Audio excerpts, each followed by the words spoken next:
Nah, insya Allah di pertemuan kita hari ini kita melanjutkan pembahasan kita mengenai sirah nabawiyah, yang mudah-mudahan kita dengan mempelajari sejarah Nabi ini Sallallahu Alaihi Wasallam kita bisa mengambil ibrah dan pelajaran khususnya dari sosok Nabi Sallallahu Alaihi Wasallam dan juga para sahabat radhiyallahu taala anhum, bagaimana perjuangan mereka di dalam menyampaikan Islam kepada kita.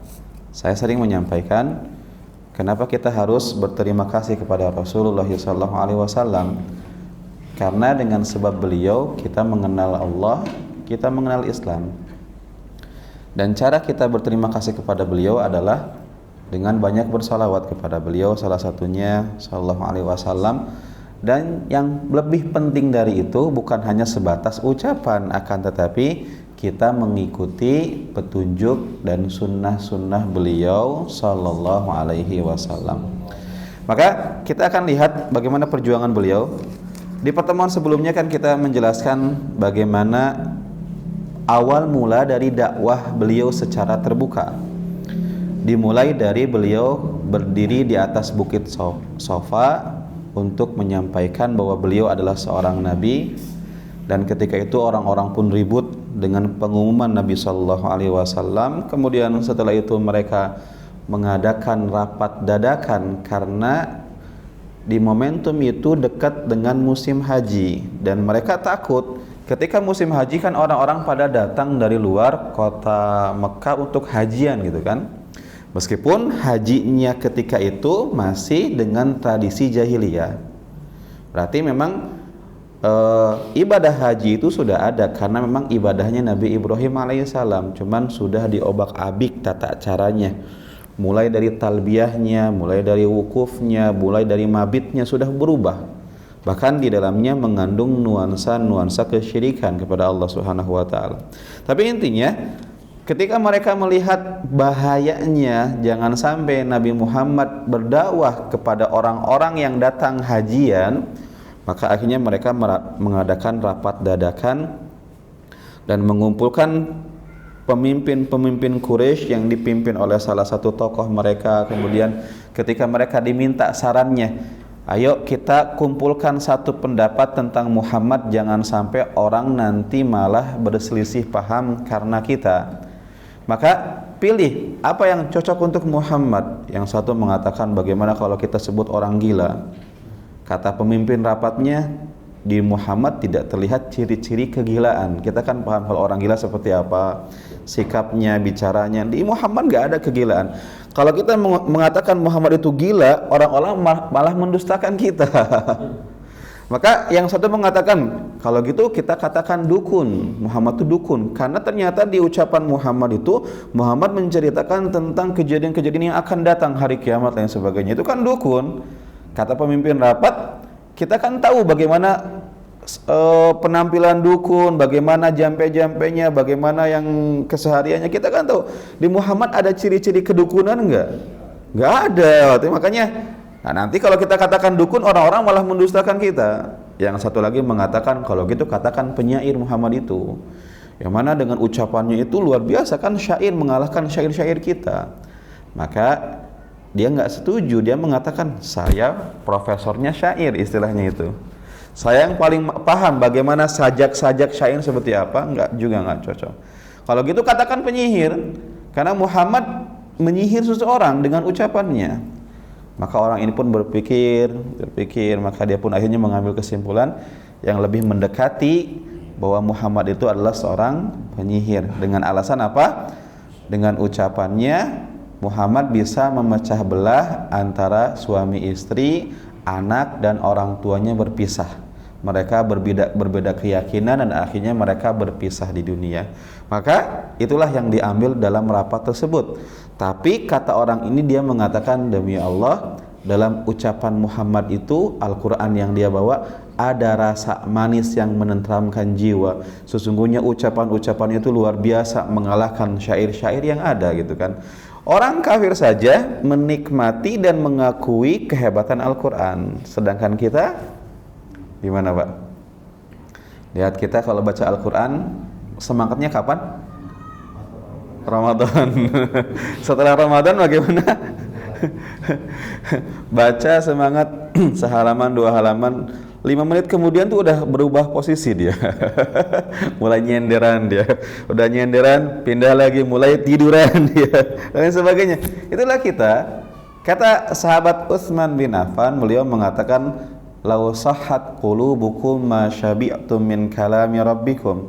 Kalau hati kalian itu bersih, maka kalian tidak akan pernah merasa puas dalam membaca firman Allah Subhanahu wa taala. Dan lihat sahabat-sahabat, lihat juga seorang anak tabi'in. Saya sering sampaikan dulu ini, namanya Ali bin Fudail bin Iyad. Yang mana Ali bin Fudail bin Iyad ini sangat tersentuh dengan Al-Quran, dan beliau paling tidak suka atau terguncang hatinya kalau mendengarkan ayat tentang neraka. Maka ayahnya kan Al-Fudail bin Iyad, sering dengarkan nama ulama kan. Al-Fudail bin Iyad ini ketika mengimami suka melihat di belakangnya ada anaknya atau enggak. Kalau enggak ada anaknya, dia suka membaca ayat-ayat tentang neraka. Itu kan ayat neraka. Ternyata dugaannya salah, anaknya ada, dia baca ayat tentang neraka, ternyata ayat anaknya pun histeris, ketakutan, terguncang hatinya, maka dia pingsan, Pak. Dia pingsan, maka ketika beliau selesai, ternyata anaknya pingsan, dibawa ke rumah, ternyata diomeli oleh istrinya. Istrinya mengatakan, "Engkau kan tahu bahwa anak kita ini paling nggak bisa mendengarkan ayat tentang neraka. Kenapa dibacakan ayat tentang neraka?" gitu kan. Maka suaminya pun mungkin Islam minta maaf. Maka momentum selanjutnya, ketika dia mengimami, dia ngelihat nggak ada anak saya ini. Ternyata dia baca ayat tentang neraka lagi, Pak. Bagaimana penyesalannya penduduk neraka. Maka ketika dibacakan ayat tersebut, ternyata anaknya terjatuh pingsan dan tidak bangun lagi, meninggal dunia. Maka disebut dengan qatilul Quran, orang yang terbunuh karena Al-Quran. Mereka begitu lembut hati mereka dalam mendengarkan Al-Quran, Pak. Sedangkan kita ketika membaca Al-Quran, di mana kelembutan itu? Di mana keimanan ketika seseorang disebutkan ayat-ayat Al-Quran, maka bertambah iman seseorang. Mana air mata hijrah? Kayaknya setelah hijrah air mata saya itu kering, Ustaz. Dulu aja ketika banyak dosanya menghadap kepada Allah tuh nangis terus. Sekarang setelah hijrah bisa dihitung air mata saya itu kapan ya terakhir meneteskan air mata di hadapan Allah Subhanahu wa taala. Maka tumbuhkan kembali hati-hati yang seperti itu, Pak. Di mana kita mendapatkan hati seperti itu? Ya, seperti ini. Ngaji, diingatkan, membaca Al-Qur'an, dinasehati orang gitu. Intinya pemimpin rapat ini mengakui kehebatan Al-Quran, maka akhirnya ditetapkan satu kesepakatan Muhammad itu seorang penyihir. Maka ketika orang-orang datang dikatakan, "Hati-hati, Bapak dari mana?" "Saya dari Gotofan." "Dari mana?" Dari Yaman." "Hati-hati ya, di Mekah ini sedang ada sesuatu, ada orang yang mengatakan dirinya nabi dan dia ucapannya penyihir," gitu kan. Sampai kan ada satu orang gubernur dari Yaman, namanya namanya Tufail bin Amr ad-Dawsi. Dia gubernur, dia datang ke sana ditakut-takuti sama orang Quraisy, sampai akhirnya dia menutup telinga, takut terpengaruhi dengan ucapannya Nabi Muhammad SAW. Tapi apa yang terjadi? Lihatlah, kata Nabi SAW, beliau mengatakan apa? "Innal hamdalillah nahmaduhu wa nasta'inuhu wa nastaghfiruh wa na'udzu billahi min syururi anfusina wa sayyiati a'malina. Man yahdihillahu fala mudhillalah wa man yudlil fala hadiyalah." Siapa yang Allah berikan hidayah, maka tidak ada satupun orang yang bisa menghalang hidayah tersebut. Tapi siapa orang yang ditutupi hidayah oleh Allah, tidak ada orang yang bisa membuka hidayah untuknya, Pak. Meskipun orang ini sudah menutup telinganya, ternyata Allah mudahkan pintu hidayah karena Allah yang memberikan hidayah. Maka dia pun berpikir dalam hatinya, "Wayhaka, celaka engkau. Kenapa engkau tutup telinga? Bukankah engkau orang cerdas? Kalau ucapan orang tersebut baik, engkau bisa memilah-milih," gitu kan. Maka ketika dia tutup telinganya, dia bertemu Nabi Muhammad dan ternyata dia tersentuh dengan Al-Quran dan dia pun masuk Islam. Banyak yang seperti itu, Pak. Tapi intinya, orang-orang Quraisy sudah mencoba untuk menghentikan dakwahnya Nabi Muhammad SAW, tetapi tidak berhasil. Mereka mencoba mencari cara menghina Nabi dengan mengatakan masa Nabi seorang yatim, masa Nabi pergi ke pasar, masa ada kehidupan setelah akhirat. Kalau digali kuburan orang tidak akan terlihat mana akhiratnya gitu kan, nggak ada siksa kubur dan sebagainya. Dicela semua ajaran Nabi sampai mereka melakukan cara yang lain. Apa? Cara melakukan dengan cara memalingkan orang dari mendengarkan Al-Quran dengan dibuatkan musik-musik dan cerita-cerita tentang Romawi dan Persia. Nabi Muhammad kan ketika menyampaikan Al-Quran bercerita tentang orang-orang terdahulu yang membangkang kepada Allah, sedangkan dia mencoba untuk menarik masyarakat dengan cerita dia. Maka dia mencoba untuk itu, tetapi ternyata tidak berhasil. Malah semakin hari pengikut Nabi Muhammad semakin banyak. Sampai akhirnya mereka pun tidak tahan dan mengambil langkah yang ekstrim, yaitu menindas para sahabat secara fisik. Nah, kita sering mendengar, jika seandainya kita mendengar tentang penindasan mereka, yang paling masyhur kan beberapa orang ya. Seperti siapa? Bilal bin Rabah, ini yang paling masyhur. Kemudian keluarga Yasir, ini yang paling masyhur. Meskipun ternyata banyak sahabat-sahabat yang merasakan penindasan. Yang pertama adalah Suhaib bin Sinan Ar-Rumi. Suhaib bin Sinan Ar-Rumi, namanya ada kalimat Ar-Rumi seperti orang Romawi. Padahal dia ini bukan orang Romawi dia. Dia itu orang Basrah, orang Syam, bukan Basrah Irak, tapi dia orang Syam. Dan dia adalah anak seorang gubernur, tetapi kalah perang sehingga menjadi tawanan dan menjadi budak. Lihat, orang di zaman dahulu begitu mudah menjadi budak. Kenapa? Karena perbudakan itu bisa terjadi karena beberapa hal. Yang pertama penculikan. Seperti Bilal bin Rabah itu penculikan, diculik dari Afrika, dijadikan budak. Kemudian yang kedua, karena sebab kalah perang, seperti Suhaib bin Sinan ini kalah perang, dijadikan budak.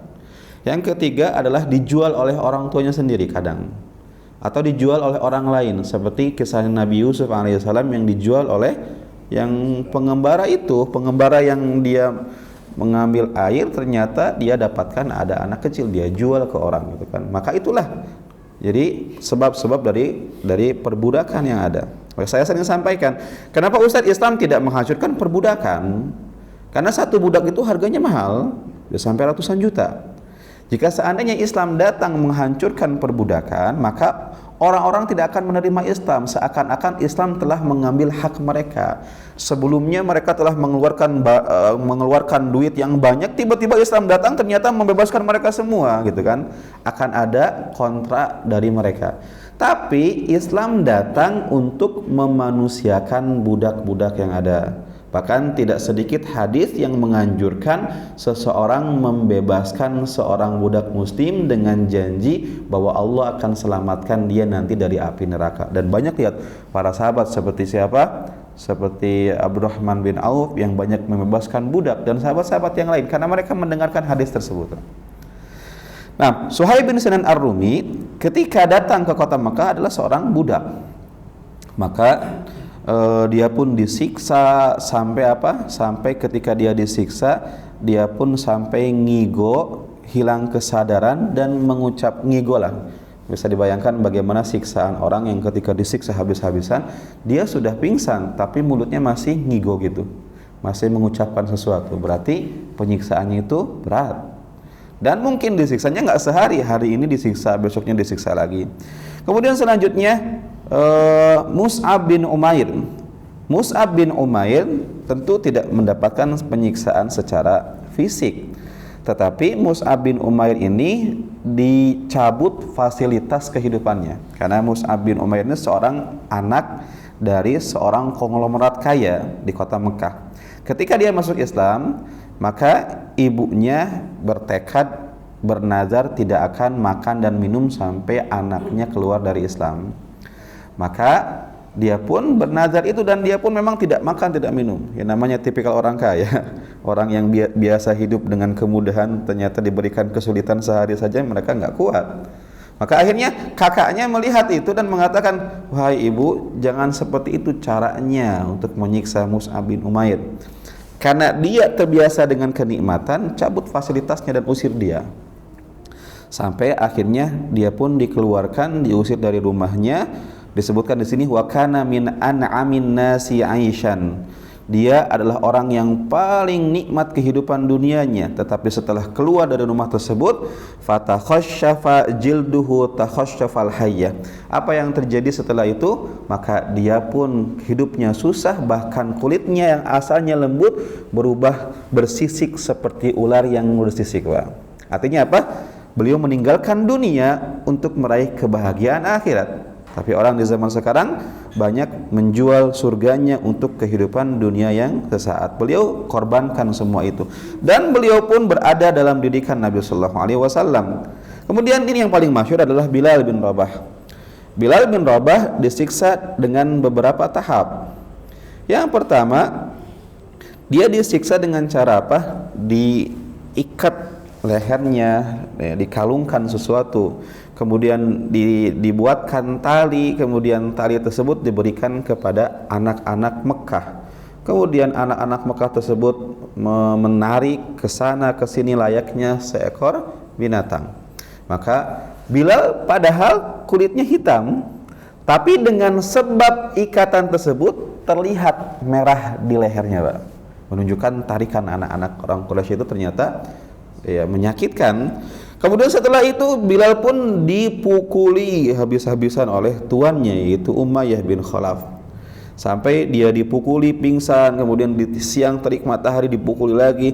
Kemudian dia pun dibuat kelaparan sama Umayyah bin Khalaf supaya keluar dari agama Islam, tapi ternyata keimanannya kuat. Sampai kepada tahapan selanjutnya, maka dia pun disiksa dengan cara apa? Di siang terik panas matahari, Bilal pun ditidurkan, kemudian ditindihkan batu besar di dadanya, kemudian dipaksa untuk keluar dari agamanya Rasulullah, tetapi dia hanya mengatakan ahadun ahad, ahadun ahad, Allah Maha Esa, Allah Maha Esa. Dan Bilal mengatakan, wallahi lau a'lamu kalimatan hiya agyadu lakum minha laqultuha. Jika seandainya saya mengetahui ada kalimat yang membuat kalian lebih marah dari kalimat ahadun ahad, maka demi Allah saya akan mengucapkan kalimat itu. Jadi Bilal ini menantang mereka, gitu kan. Akhirnya apa yang terjadi?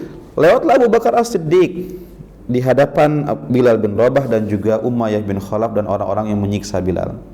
Maka akhirnya Abu Bakar As-Siddiq pun mengatakan kepada Umayyah, karena Abu Bakar As-Siddiq kan orang kaya dan tidak ada yang berani untuk menyentuh Abu Bakar As-Siddiq kecuali keluarganya. Dan Abu Bakar juga merasakan penindasan dari pamannya sendiri. Tapi pamannya berhenti dan menyerah karena kuatnya iman Abu Bakar As-Siddiq. Maka Abu Bakar mengatakan kepada Umayyah, "Ala tattaqillaha fi hadzal miskin?" Wahai Umayyah, apakah engkau tidak kasihan melakukan ini kepada budakmu yang selama ini membantu memudahkan kehidupanmu? Hatta mata, sampai kapan kau akan menyiksa dia seperti ini? Maka Umayyah bin Khalaf pun marah dan dia mengatakan, antal ladzi absattahu fa ankidhu mimma tara. Hei Abu Bakar, engkaulah yang merusak budakku ini. Engkau yang mengajak dia masuk Islam, istilahnya engkau yang merubah agamanya seperti ini. Maka kalau engkau kasihan kepadanya, maka selamatkanlah dia. Maka Abu Bakar pun mengatakan, af'al, oke, saya akan melakukan itu. Bagaimana jika seandainya saya melakukan penawaran kepada engkau, wahai Umayyah? Maka Abu Bakar mengatakan, indi gulamun aswadu ajladu minhu. Saya punya pelayan yang lebih kuat daripada Bilal, dan agamanya juga sama dengan agama kalian. Bagaimana jika seandainya saya tukar, saya ambil Bilal dan engkau ambil budak saya yang kuat itu dan seagama dengan engkau, dan saya tambah dengan 5 uqiyah emas, kurang lebih 100 jutaan. Maka Umayyah bin Khalaf pun mengatakan, benar seperti itu wahai Abu Bakar? Nah, iya. Maka Umayyah mengatakan, qabiltu, saya terima kalau seperti itu. Maka akhirnya dilepaskan dan Umayyah mengatakan, ya Abu Bakar, wahai Abu Bakar, lau abaita illa uqiyah, kalau seandainya engkau menawar Bilal dengan harga 1 uqiyah saja, kurang lebih 20 juta, saya akan memberikan. Karena Bilal itu aib bagi keluarga saya. Di keluarga saya tidak ada yang masuk agama selain agama nenek moyang kita. Kalau engkau menawar dia dengan harga yang murah, aku pun akan berikan, gitu kan. Tapi apa jawaban Abu Bakar ketika itu? Beliau mengatakan, wahai Umayyah, lau abaita illa mi'atu uqiyah la akhadtuhu. Tapi sebaliknya, jika seandainya engkau menahan harga untuk Bilal sampai 100 uqiyah emas, kurang lebih berapa 100 uqiyah itu? Gitu. Tadi kan kalau misalnya tadi berapa? 5 uqiyah saja itu 100 juta. Kalau 100 uqiyah berapa? Bingung gitu duitnya itu. Maka kata Abu Bakar, saya pun juga akan membayarnya cash langsung kepada engkau. Lihatlah bagaimana hebatnya Abu Bakar As-Siddiq. Nabi Shallallahu Alaihi Wasallam sering menyampaikan gini, tidak ada orang yang harta dan pertemanannya lebih bermanfaat untukku dan untuk Islam kecuali pertemanan dan hartanya Abu Bakar As-Siddiq. Banyak orang kaya, banyak orang berinfak setelah Abu Bakar As-Siddiq, tapi Abu Bakar As-Siddiq berinfak di saat-saat genting yang paling dibutuhkan ketika itu, Pak. Maka dulu saya pernah sampaikan kan cerita, ternyata Abu Bakar dengan Umar saja di mata Nabi memiliki kedudukan yang berbeda di hadapan Nabi Shallallahu Alaihi Wasallam. Itu kan sahabat yang paling mulia siapa? Abu Bakar. Yang kedua siapa? Umar. Tapi ternyata jarak antara Abu Bakar dengan Umar pun jauh di mata Nabi Shallallahu Alaihi Wasallam. Buktinya apa? Hadis Bukhari. Ketika Umar dengan Abu Bakar As-Siddiq ketika itu cekcok, artinya pernah berantem lah, sahabat ini pernah berantem, omongan. Maka ketika itu yang salah adalah Abu Bakar. Abu Bakar yang salah, Umar yang benar, tapi malah Abu Bakar yang nyewot gitu, yang yang suaranya nadanya lebih tinggi daripada Umar. Maka Abu Bakar ketika itu merasa bersalah dan memang Abu Bakar yang salah. Maka Abu Bakar pun minta maaf, wahai Umar, maaf saya menaikkan nada saya gitu kan. Tapi Umar mengatakan, tidak ya Abu Bakar, saya nggak maafin engkau. Maka Abu Bakar pun meminta maaf, wahai Umar, maafkan saya gitu kan. Umar mengatakan, saya tidak akan maafkan engkau. Sampai akhirnya Umar pun berpaling, Abu Bakar pun kebingungan, bagaimana ini saya nggak dimaafkan sama Umar. Maka akhirnya Abu Bakar pun mendatangi Nabi Shallallahu Alaihi Wasallam. Nabi sedang ngobrol dengan sahabat yang lain, Abu Darda. Tiba-tiba Abu Bakar datang dalam keadaan terburu-buru. Maka Nabi mengatakan kepada sahabat-sahabat yang di samping, laqad ghamara sahibukum, lihatlah Abu Bakar sahabat kalian datang dalam keadaan tergesa-gesa. Maka ada apa dia? Maka Abu Bakar pun curhat kepada Nabi Shallallahu Alaihi Wasallam dan mengatakan apa? Ya Rasulullah, inna baini wa baina Umar syai', antara saya dengan Umar ada sesuatu tadi cekcok sedikit, saya yang salah, saya minta maaf, gak dimaafin sama Umar bin Khattab ya Rasulullah. Maka Rasulullah pun mengatakan apa? Yaghfirullahu laka, yaghfirullahu laka, yaghfirullahu laka. Allah memaafkan kesalahanmu wahai Abu Bakar. Allah memaafkan kesalahanmu meskipun Umar gak memaafkan. Disebutkan 3 kali, Pak. Singkat ceritanya, ada yang bilang kepada Umar, hei Umar, Abu Bakar ngadu tuh ke Rasulullah SAW. Ayolah. Maka Umar pun tiba-tiba mencari Nabi SAW dan Umar pun datang. Di sana ada Abu Bakar, sahabat Abu Darda dan sahabat yang lain. Umar ketika datang disambut dengan wajah yang marah oleh Rasulullah SAW. Maka Abu Bakar yang melihat kejadian ini mengatakan, ya Rasulullah, jangan engkau marahi Umar, saya yang salah, bukan Umar yang salah. Umar yang datang kebingungan, kok suasananya gini? Maka akhirnya Rasulullah mengatakan, ama wallah, demi Allah, kenapa kalian menyakiti sahabatku ini Abu Bakar?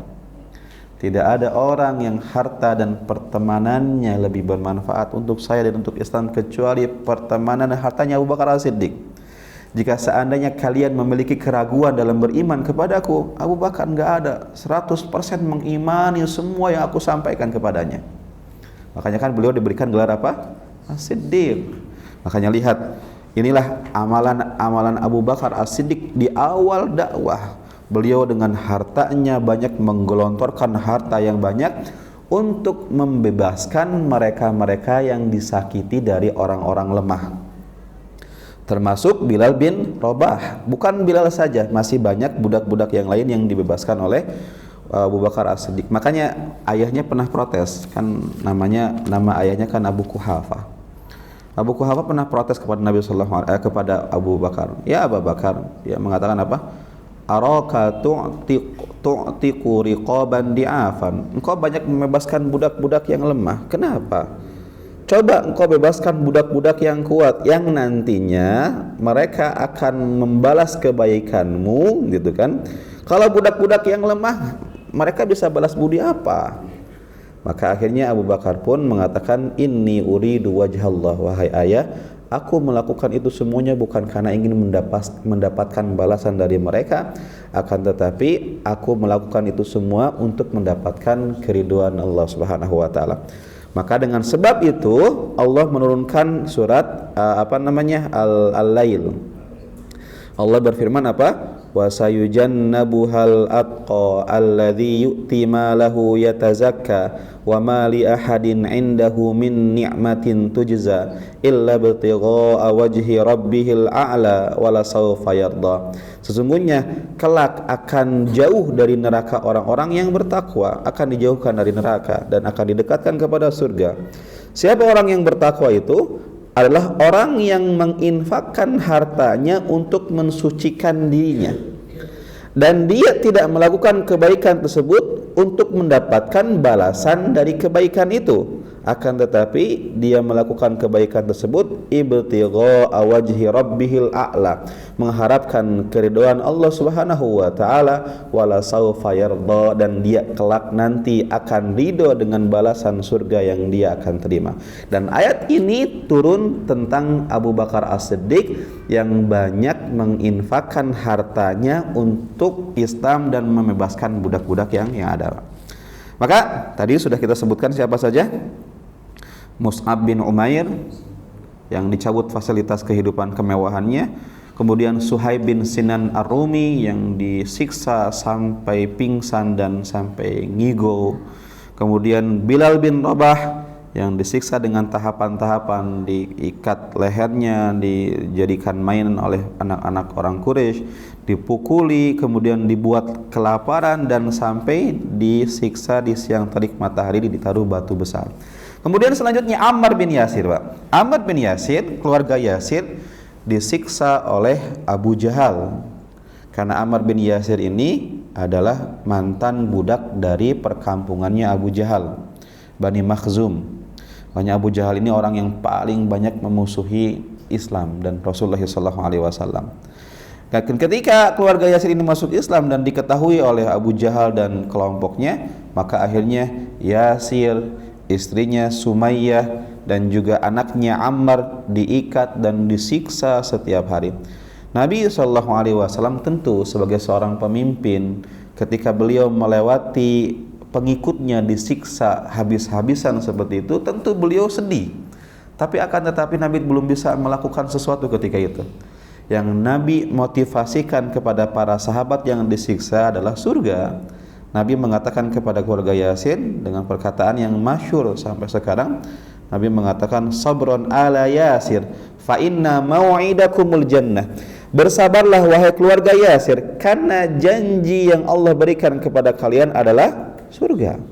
Maka pernah enggak Nabi menjanjikan dunia kepada para sahabat? Nabi sering mengatakan, siapa yang seperti ini maka baginya surga, siapa yang seperti ini maka baginya dia menemani saya di surga. Nabi seperti itu. Bahkan lihat nanti cerita yang panjang ke depannya, Nabi pernah mengumpulkan orang-orang Ansor yang ketika itu sedikit protes mengenai harta rampasan perang. Ketika terjadi perang Hunain nanti, ketika Nabi mendapatkan ghanimah yang paling banyak dalam sejarah ketika itu, tapi ternyata ghanimah tersebut banyak diberikan kepada orang-orang Quraisy yang baru masuk Islam dan tidak diberikan sedikit kepada orang Ansor. Maka orang Ansor ketika itu berpikir apa? Jangan-jangan Nabi sudah pro orang-orang Mekah, Madinah, Muhajirin. Jangan-jangan Nabi akan tinggal di Mekah, meninggalkan kita di Madinah, gitu kan. Maka Nabi pun mengumpulkan orang Ansar. Nabi mengatakan, ya ma'syarul Ansar, ada ucapan apa, gosip apa yang saya dengar dari kalian yang kalian tidak ridho dengan pembagian harta yang saya berikan kepada mereka, orang-orang Quraisy, gitu kan. Maka Nabi mengatakan, Bukankah kalian dahulu dalam keadaan jahiliyah Allah gabungkan kalian melalui perantaraku, gitu kan? Kenapa kalian enggak menjawab wahai orang-orang Ansor? Kenapa terdiam? Kalian boleh mengatakan, wahai Muhammad, engkau datang dalam keadaan terusir ke negeri kami lindungi engkau. Engkau dalam keadaan dihinakan dan engkau dalam keadaan didustakan, maka kami jujurkan dan kami benarkan engkau. Kenapa kalian mengucapkan kalimat seperti itu? Tapi orang-orang Ansor mana ada yang berani mengatakan seperti itu kepada Nabi sallallahu alaihi wasallam. Tapi Nabi mengatakan apa? Apakah pernah selama ini saya menjanjikan dunia kepada kalian? Saya memberikan harta kepada mereka orang-orang Quraisy karena dengan harta tersebut mudah-mudahan melembutkan mereka. Sedangkan saya yakin bahwa kalian tanpa harta pun kalian sudah beriman kepada saya gitu kan. Maka Nabi mengatakan apa? Apakah kalian ridho mereka membawa Nabi sallallahu alaihi wasallam dan kalian membawa harta ke Madinah, atau kalian lebih ridho kalian membawa saya ke Madinah dan mereka mendapatkan harta dari harta rampasan ini, Bang? Orang-orang Ansor ketika itu menangis dinasihati Nabi sallallahu alaihi wasallam seperti itu. Maka Nabi pun menutup kajiannya dengan mengangkat tangan, ya Allah, Allahumma arhamlil Ansar, ya Allah rahmatilah orang Ansar, dan rahmatilah anak dari orang Ansar, dan rahmatilah anak dari anaknya orang Ansar. 3 generasi didoakan kebaikan oleh Nabi sallallahu alaihi wasallam. Karena Nabi tidak pernah mengajarkan kepada para sahabat untuk berebut tentang dunia. Dan perjuangan mereka selama ini bukan karena dunia. Janji yang diberikan kepada mereka adalah surga dan surga. Maka Nabi mengatakan kepada keluarga Yasir, sabran fa inna mau'idakumul jannah. Bersabarlah wahai keluarga Yasir, karena janji yang Allah berikan kepada kalian adalah surga. Sampai akhirnya Sumayyah istrinya Yasir meninggal dalam penyiksaan ini, ditusuk oleh Abu Jahal dari belakang sampai ke depan dengan sebuah tombak. Tentu menyakitkan kematian yang seperti ini. Maka disebutkan bahwa Sumayyah adalah syahidah pertama dalam Islam, wanita yang meninggal di atas agamanya, syahid di dalam Islam. Kemudian suaminya juga sama, Yasir, meninggal dunia dalam penyiksaan ini, kecuali Ammar bin Yasir. Ammar bin Yasir ini disiksa dengan siksaan yang berat sampai dia pun ngigo, kemudian dipaksa untuk mengucapkan kalimat-kalimat kafir. Sampai akhirnya dia pun tidak kuat menahan siksaan tersebut dan dia pun mengikuti keinginan orang kafir, maka dia pun mengucapkan kalimat-kalimat itu, maka akhirnya dia pun dibebaskan. Maka Ammar bin Yasir merasa bersalah dengan apa yang dia lakukan. Dia bingung apakah keislamannya itu batal atau tidak. Maka dia pun mendatangi Nabi sallallahu alaihi wasallam dalam keadaan menangis, meminta maaf, ya Rasulullah, maafkan saya. Maka akhirnya Rasulullah pun terdiam, nggak bisa menjawab, sampai akhirnya Allah menurunkan ayat surat An-Nahl ayat 106 ketika Allah berfirman, man kafara billahi min ba'di imanihi. Allah memurkai, Allah melaknat orang-orang yang kufur kepadanya setelah keimanan kepadanya, kecuali illa man ukriha, kecuali orang yang dipaksa, wa qalbuhu mutmainnun bil iman, dan hatinya penuh dengan keimanan kepada Allah Subhanahu wa taala. Maka keislamannya Ammar bin Yasir itu tidak batal karena sebatas ucapan, akan tetapi hatinya penuh dengan keimanan kepada Allah Subhanahu wa taala. Kemudian sahabat yang lain namanya Khabbab bin Art. Khabbab bin Art ini adalah seorang pandai besi, seorang yang pintar dalam membuat alat-alat, ya, pedang, kampak dan sebagainya. Maka ketika dia masuk Islam, maka dia pun disiksa dengan besi itu. Ketika besinya dalam keadaan sangat panas, maka besi tersebut pun ditempelkan di punggungnya Khabbab bin Art. Dan tentu pingsan, Pak. Bahkan disebutkan bahwa Khabbab ini pun dibiarkan terbakar dan badannya terbakar, dan yang membuat api itu padam adalah sisa-sisa gaji yang ada di kulitnya. Itu Khabbab bin Art sampai mendapatkan penyiksaan seperti itu. Tapi lihat bagaimana luar biasanya. Semakin mereka disiksa oleh orang-orang Quraisy, keimanan mereka bukan semakin turun, bahkan semakin menguat. Auzubillah.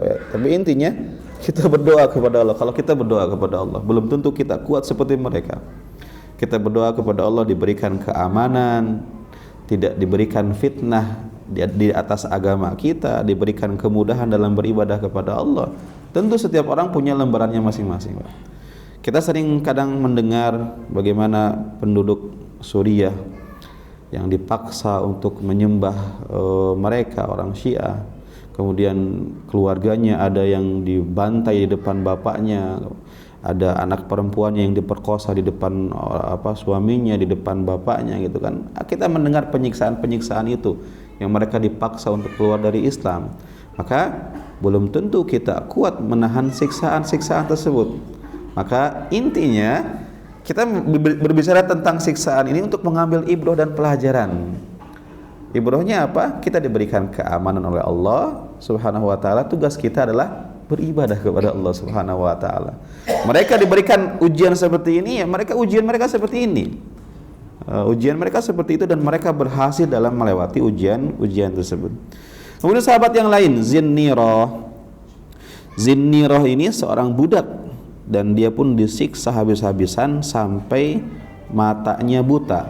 Bayangkan pukulan seperti apa, siksaan seperti apa yang membuat saraf matanya itu terganggu dan matanya pun tidak bisa melihat kembali. Maka Zinnirah pun dalam keadaan buta sampai ketika esok harinya ternyata matanya sembuh dan bisa melihat kembali. Maka orang-orang Quraisy pun mengatakan apa? Hadza ba'du sihri Muhammad. Lihatlah, ini salah satu sihirnya Muhammad sallallahu alaihi wasallam. Padahal itu bukan sihir, itu adalah pertolongan Allah Subhanahu wa taala. Dan banyak sahabat-sahabat yang mendapatkan penyiksaan-penyiksaan yang lain. Ini seperti saya sampaikan dulu budak yang ada di perkampungannya Umar bin Khattab. Umar kan sebelum Islam dia termasuk orang yang galak terhadap Islam. Disebutkan di sini, lihat. Aslamat jariyatu Umar bin Muammal min Bani Adi. Telah masuk Islam seorang budak wanita dari keluarga Umar bin Muammal dari klannya Bani Adi. Jadi klannya Umar bin Khattab. Fakana Umar bin Khattab yu'adzibuha, dan Umar bin Khattab menyiksa budak tersebut. Wa huwa yawma idzin 'ala syirki. Umar ketika itu dalam keadaan syirik. Fakana yadribuha hatta yaftur thumma yada'aha. Umar sering menyiksanya sampai Umar ini kecapean dan membiarkannya. Jadi Umar menghentikan siksaannya bukan karena kasihan tetapi karena capek. Maka Umar mengatakan seperti ini, wallahi, demi Allah, ma ada'uki illa sama. Saya menghentikan pukulan saya ini bukan karena kasihan mendengarkan teriakan engkau gitu kan. Akan tetapi tangan saya sudah pegel. Nanti kalau tangan saya sudah nggak pegel lagi, tunggu saja tanggal mainnya.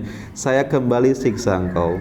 Maka itulah Umar bin Khattab sebelum Islam. Maka saya sampaikan, Umar ini dulu para sahabat sampai suudzon, nggak mungkin Umar masuk Islam. Sampai ada yang mengatakan gak mungkin Umar masuk Islam. Umar bisa masuk Islam ketika keledai bapaknya bisa masuk Islam.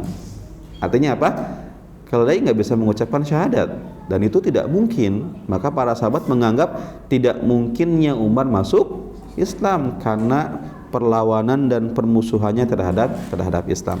Tapi ternyata Allah yang membalik-balikan hati seseorang, dan ada orang-orang yang super duper jahat ternyata bisa berubah dalam sekejap, dan sebaliknya ada orang yang super duper baik tapi bisa berubah menjadi orang yang jahat. Maka meminta hidayah kepada Allah untuk bisa selalu istiqamah. Maka itulah beberapa penyiksaan yang dialami oleh sahabat-sahabat radhiyallahu taala anhum. Tadi disebutkan bahwa Abu Bakar, Utsman bin Affan, kemudian Thalha bin Ubaidillah juga sama pernah merasakan penyiksaan dari paman-paman mereka. Sebutkan bahwa Abu Bakar dan Utsman, Thalha ini pernah disiksa oleh pamannya dengan diikat, kemudian digulingkan di sebuah tikar. Kemudian tikarnya itu diangkat, kemudian dinyalakan api di bawah, ditakut-takuti dengan api supaya keluar dari Islam. Tetapi mereka kuat dalam keislamannya, malah pamannya yang bosan menyiksa mereka sehingga mereka pun dibiarkan. Nah, kemudian apa yang mereka lakukan terhadap Nabi Shallallahu Alaihi Wasallam? Kalau Nabi Muhammad, mereka tidak berani untuk menyentuh Nabi Muhammad, karena Nabi berada di bawah perlindungan pamannya Abu Thalib. Maka akhirnya mereka mencoba untuk mendatangi Abu Thalib, melakukan jalur negosiasi dengan Abu Thalib. Maka mereka pun datang kepada Abu Thalib dalam pertemuan yang pertama. Mereka mengatakan kepada Abu Thalib, ya Abu Thalib, Wahai Abu Talib, inna ibna akhika, sesungguhnya keponakanmu itu Muhammad mencela Tuhan-Tuhan kita, kemudian mencaci agama kita, kemudian membodoh-bodohi dan membuat kita menjadi orang bodoh, mengatakan kita orang bodoh gitu kan, padahal kan kita beragama kan karena agama nenek moyang kita. Berarti kalau Muhammad membodoh-bodohi kita, berarti nenek moyang kita semuanya bodoh semua dong gitu kan. Sama seperti orang di zaman sekarang bilang, ketika kita menyampaikan satu hadis kepada mereka, mereka mengatakan ini kan sudah ada dari dulu, kalau kalian membodoh-bodohi kita berarti nenek moyang kita dulu orang bodoh semuanya gitu kan. Maka itulah sama perkataan yang dikatakan oleh orang-orang Quraisy ini kepada Abu Talib. Maka mereka pun mengatakan, wahai Abu Talib, coba engkau hentikan Muhammad gitu kan. Fa innaka ala mithli ma nahnu alaihi min khilafihi fanakfikahu. Karena kenapa? Bukankah engkau juga sama agamanya seperti kami, wahai Abu Talib? Maka kami mempercayakan Muhammad kepada engkau. Uruslah Muhammad gitu kan. Maka akhirnya Abu Talib pun mendatangi Nabi SAW dan menyampaikan pesan tersebut. Akan tetapi Nabi Muhammad tetap berdakwah, dan akhirnya orang-orang Quraisy pun tidak sabar dan dia pun mendatangi kembali Abu Talib dengan lebih mengancam, wahai Abu Talib, kalau engkau innalaka sinnan wa syarafan wa manzilan fina wa inna qad istanhainaka min ibni akhika falam tunhihi anna wa inna wallahi la nasbiru ala hadha.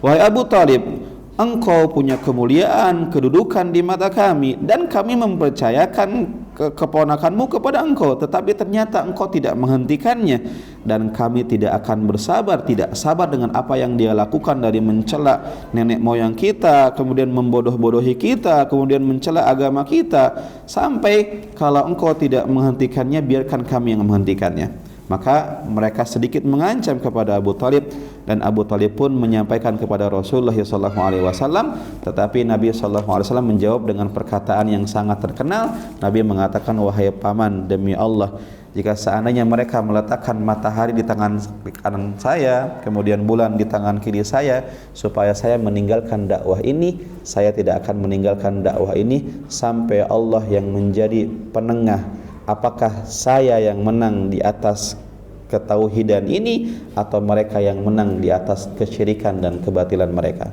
Maka pamannya ketika melihat tekad tersebut, Abu Talib mengatakan, imdi ya ibna akhi, lanjutkanlah dakwahmu wahai anakku, maka saya akan tetap membelamu dari mereka. Wallahu alam bisawab. Naam. Ikhwatal iman hadirin rahimani wa rahimakumullah.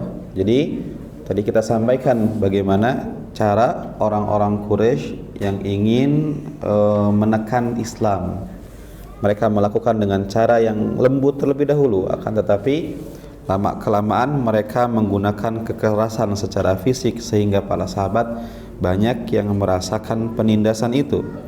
Maka ketika Nabi SAW tetap berdakwah dan mereka sudah mengingatkan Abu Talib untuk menghentikan Nabi Muhammad dalam berdakwah, sampai akhirnya mereka pun tidak sabar dan mereka nekat menyakiti Nabi SAW.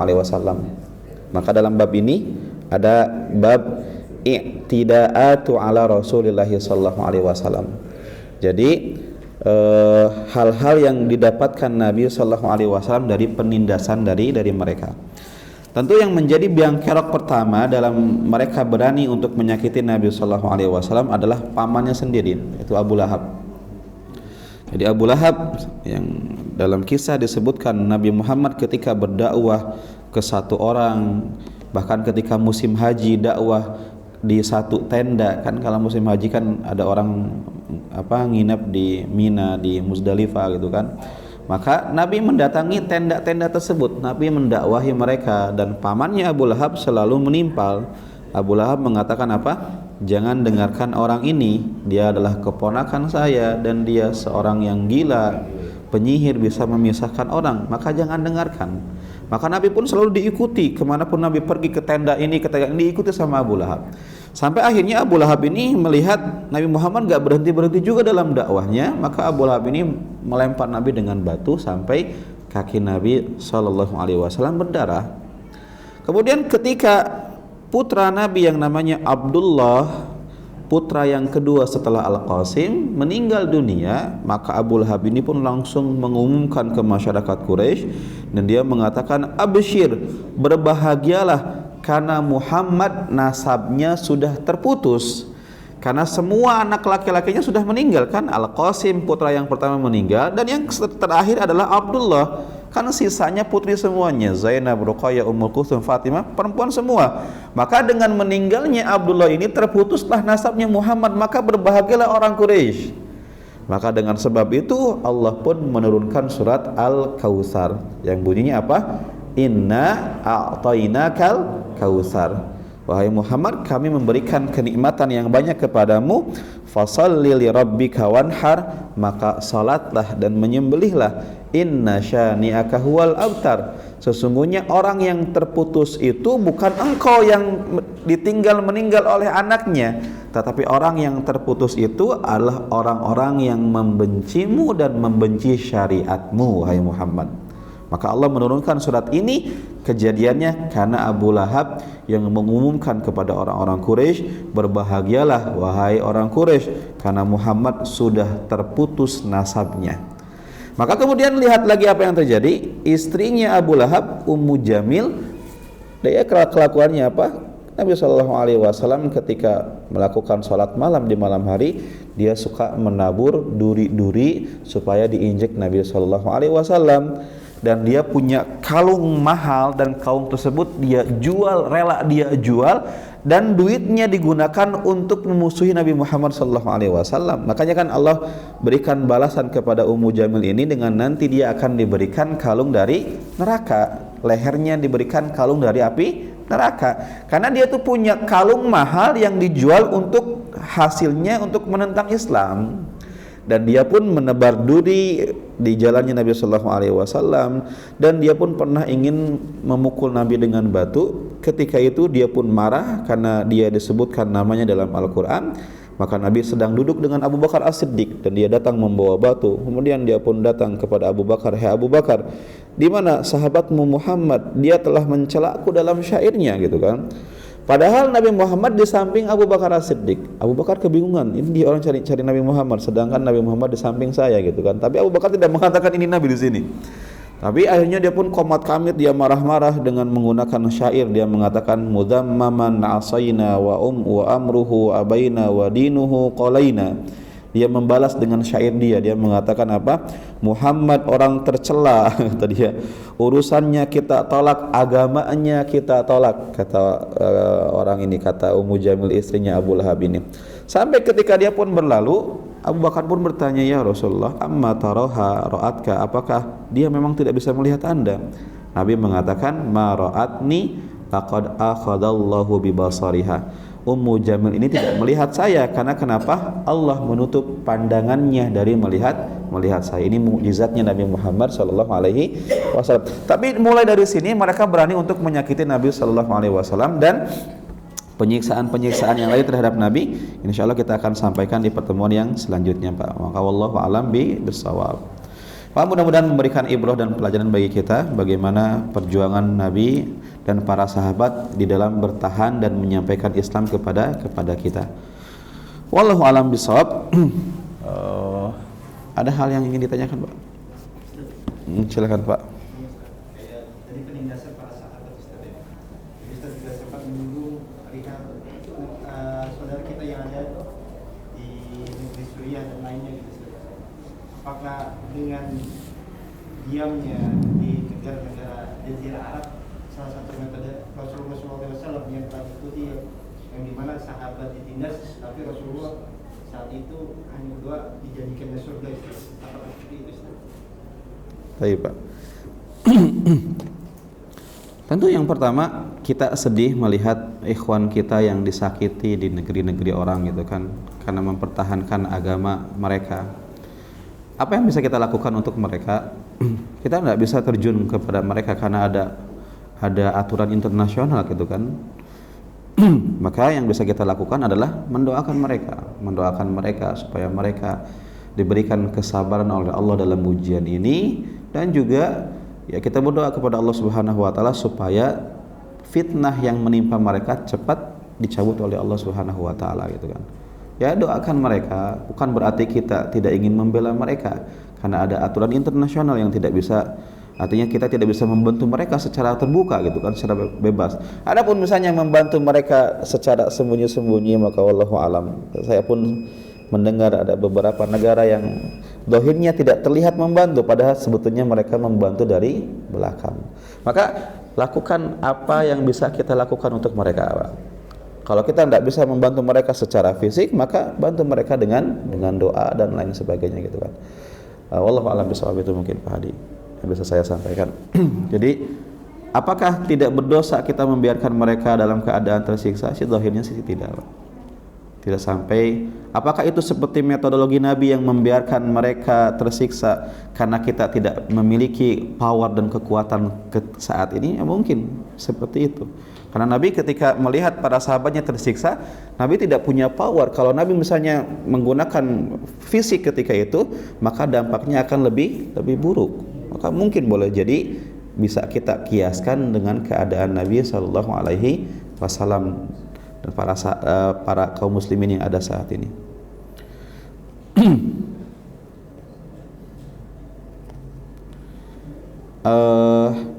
Apakah seseorang boleh beramal dengan hadis yang derajatnya gharib ya? Hadis gharib, sahih gharib dan hasan gharib. Wallahu alam sih, lebih tanyakan kepada yang lebih paham tentang mustalahatul hadis ya. Gharib itu artinya asing secara bahasa.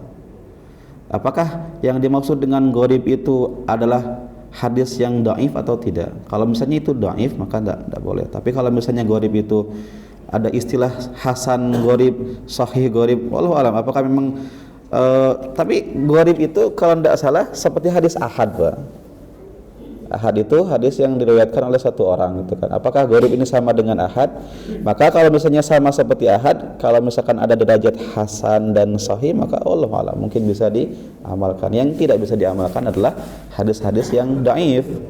Karena dhaif itu banyak, ada yang muttarib matannya, ada yang ya dhaif, ada yang maudhu. Hal-hal yang seperti tadi yang saya sampaikan jangan diamalkan. Adapun gharib, kalau misalnya derajatnya sampai naik kepada hasan, berarti hadis yang bagus. Sahih berarti hadis yang bagus. Bahkan hadis yang mursal itu dhaif, tapi ada mursal-mursal yang diambil oleh sebagian ulama, Pak. Maka untuk jawaban yang lebih yakin lagi, coba tanyakan kepada yang lebih memahami mustalahatul hadis. Wallahu a'lam bishawab. Tapi Pak, mungkin ini yang bisa saya sampaikan, sudah masuk waktu Isya.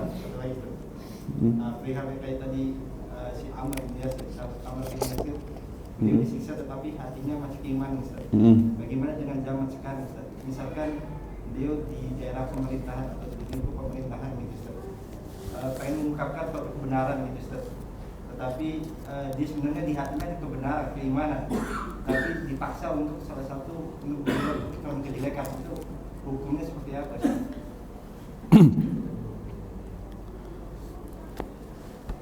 Baik, Pak. Dia dipaksa untuk melakukan keburukan gitu. Dia keburukan dalam hal dia tidak sampai keluar dari Islam gitu. Tidak sampai keluar dari Islam. Tidak mengatakan Isa sebagai Tuhan ataupun hal lainnya gitu. Wallahu alam sih zahirnya hadis ini apakah memang khusus untuk Amr bin Yasir atau bukan gitu. Tapi zahirnya kita ngelihat seperti siapa? Imam Ahmad bin Hanbal ketika beliau disiksa untuk mengucapkan bahwa Al-Quran adalah makhluk, beliau merelakan itu atau tidak? Beliau bersabar, beliau tidak mau, karena dampaknya apa? Kalau saya mengatakan Al-Quran adalah makhluk, nanti dampak buruk yang terjadi apa? Akan banyak generasi yang mengambil pendapat saya bahwa Al-Quran adalah makhluk. Maka beliau pun menahan itu. Lebih baik saya disiksa daripada saya harus mengatakan perkataan itu yang nantinya akan merusak negara atau merusak kaum muslimin gitu kan. Maka lihat dampak yang terjadi, apakah personal untuk ini kan personal. Amr bin Yasir kan personal, hanya menyelamatkan diri. Tapi kalau misalnya dia mengucapkan untuk membuat dirinya selamat, ternyata ucapannya menghancurkan orang lain, maka sebaiknya jangan gitu kan.